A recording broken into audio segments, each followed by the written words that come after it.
Hello everyone, welcome to the ichimokucharts.com daily analysis for the S&P 500 for Tuesday, November the 24th.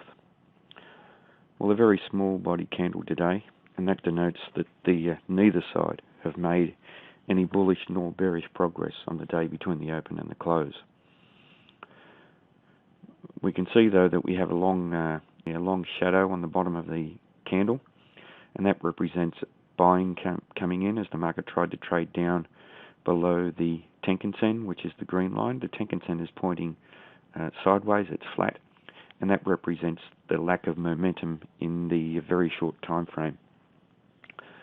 When the Tenkan-sen or the Kijun-sen turn flat, they tend to be an attractor of price action, and that's exactly what's happened here, with the market being attracted back towards the Tenkan-sen, towards equilibrium, but then buyers coming in and closing the market back up towards where the market opened.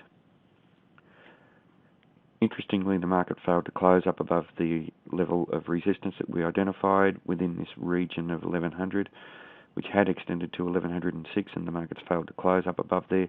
Previous closes up above there were very small bodied candles, which represent very indecisive trading, and trading with very little momentum from the bulls in this situation. The market tried to trade up there through there yesterday, and there was downside price rejection, and it failed to close up above that level. In bar chart terms, today's bar is an inside bar, which represents indecision about the market continuing in the first time frame, but the first time frame is still intact, so we need to bear that in mind. The market is trading up above the cloud or the Kumo, and that means that the market has an overall positive bias, and it's also trading up above the Kijun-sen and Tenkan-sen, which means that the market is bullish as well. As I've said before, the Tenkan-sen is pointing sideways, as is the Kijun-sen, and that tends to represent the market being in equilibrium. Now, we highlighted yesterday that also there is potential for a head and shoulders pattern. We can see here we have the left shoulder, the head, and potential for a right shoulder if it does break out to the downside below a neckline, and we would need a solid close down below there.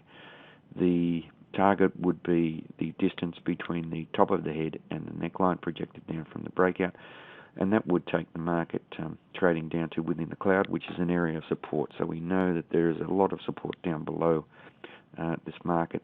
Very strong resistance to the upside, so we've basically got a market that's congesting, trying to make up its mind.